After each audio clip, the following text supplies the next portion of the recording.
Welcome to Dr. Jester Rants and my beautiful swamp ass, and I'm gonna rant about this. Oh, right, I forgot, I'm ranting. From Screen Rat! Haha! See? Resident Evil movie Reboot announced casts Valentine and Claire Redfield. You can already see it from the picture here that it's not quite like the character. I'm gonna rant about it. Why can't you people cast the characters that look like the original work? Why is it so difficult? Look, I don't have any complaints about her. She's an absolutely impeccable actress. She is amazing and she's absolutely fucking piping hot. She's very. Did I mention very? I'm gonna mention very. And I'm gonna mention very. And I'm gonna say it very again. Hot. But she doesn't fit the physical characteristics of the character. But at the very least, in this case, at least they casted a good-looking woman to play a character, in comparison to a few others that were utterly ugly. I'm looking at you, The Witcher.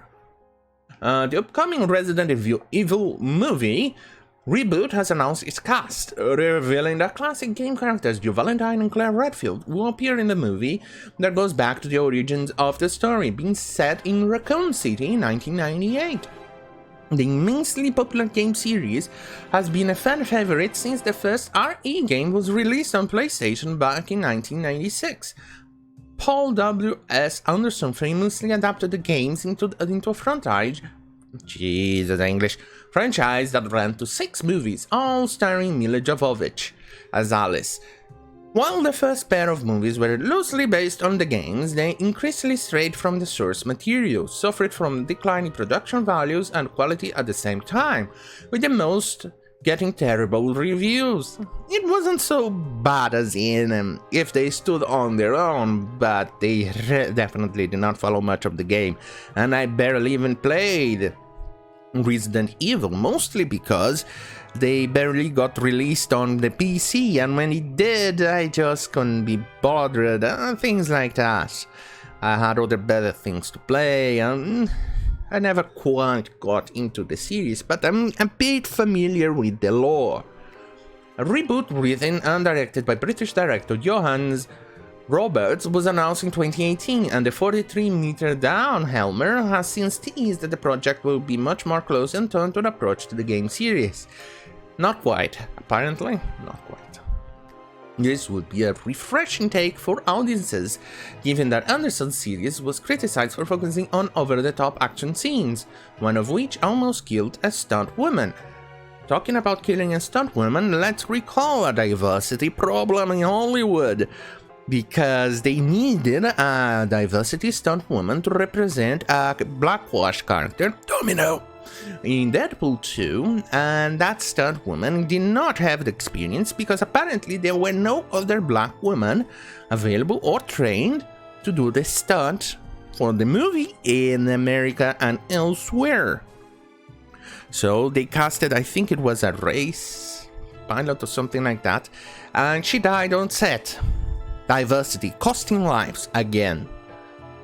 The movie will have competition though, with a rival animated series debuting in 2021 at Netflix, if Netflix stay alive after what kind of happened as of this. State of Texas indicts Netflix for Cuties film. Hopefully, I don't know, I hope Netflix suffers a bit over this, because apparently this is definitely a hill they want to die on. Netflix, you are a disappointment, aren't you? And with the constant diversity washing and all those goddamn disappointments coming out of your platform is disturbing, to say the least. Apparently they had over 600 girls dancing Jesus Christ. Every time I think about this movie, I try to forget it, put it behind my mind, and never remember about it. But every once in a while, it seems that news about this goddamn filthy piece of shit comes out or something like that, and I'm reminded about the filth that it is. Horrible. Anyway, back to the article itself. Now the Resident Evil Reboot's cast has been announced, and fans will be delighted to know that Jill Valentine, who, not quite, who appeared in the first game, and Claire Redfield, who was one of the protagonists on the second, will appear. British actress Kaya Scodelario, Maze Runner, she's actually quite good, she fits the role, will play Redfield, while Ant-Man and the Wasp's Hannah John Kamen will play Valentine. Killjoys, she actually did Killjoys, it's the one that I remember the most, and I fell in love with her in Killjoys. She's absolutely amazing to what she does. I love her, but I have to admit, she does not fit the character. She is the daughter of a Norwegian supermodel and a Nigerian dude. She's absolutely fucking stunning, but she doesn't fit. I'm sorry, she doesn't. What else do you want me to say? In addition to the cast announcements, Roberts made a statement teasing his terrifying vision for the reboot. One producer, Robert Kuzer, revealed that the movie will be set in Raccoon City, 1998. You can read the comments below. Here it is, the beautiful lady. When the movie, I really wanted to go back to the original first two games and recreate the terrifying visceral experience I had when I first played them, with at the same time telling a grounded human story about a small-dying American town that feels both relatable. Small-dying. I thought Raccoon City was huge. Okay, after a dozen games and hundreds of pages,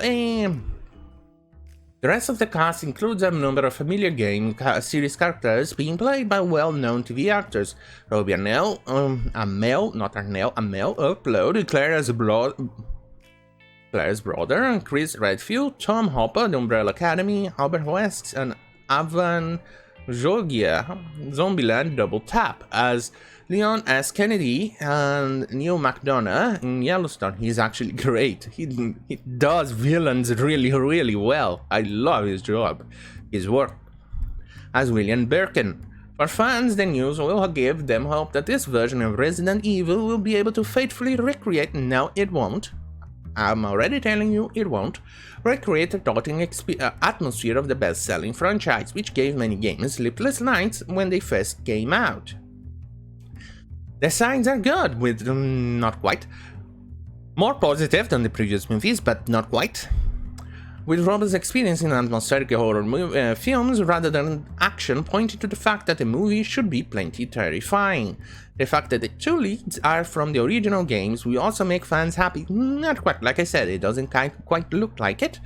And Scodelario and John Kamen are both used to the franchise first, so should be able to do a good job translating the characters to the big screen.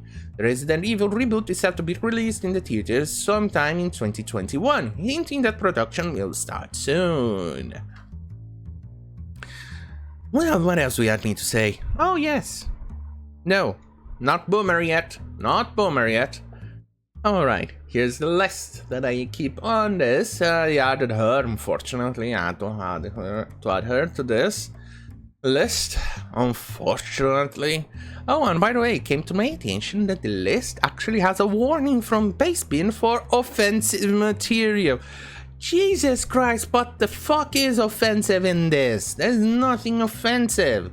And to prove my point that it is as unbiased as possible, I have a whitewashing at the bottom because it's one of the smallest.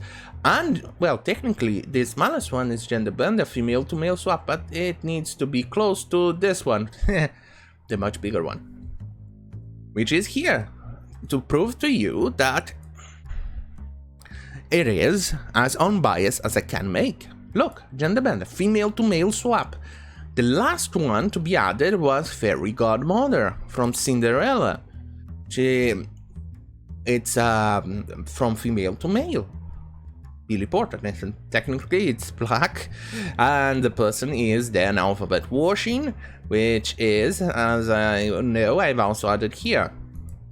But it is as unbiased as possible. Why is it so damn fucking difficult for these people to understand? Well, what can you expect from them, right? Anyway, thank you for watching. Don't forget to like, share, and subscribe. See you in my next video. Hopefully with a little bit less swamp ass. Good night.